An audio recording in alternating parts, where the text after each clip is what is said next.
mortgage note investing, and legal documents.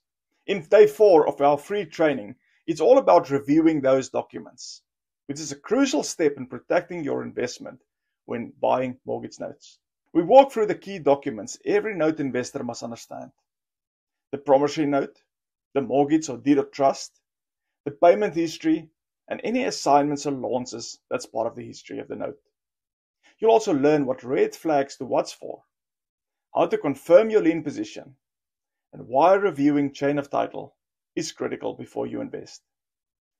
This step simply ensures you're not just buying a cash flow, you're buying enforceable rights secured by real property. If you want to invest with confidence and avoid costly legal surprises, this part of the process is simply non-negotiable. So why don't you check the comments and get your free copy of the full training and start learning how to invest like the bank.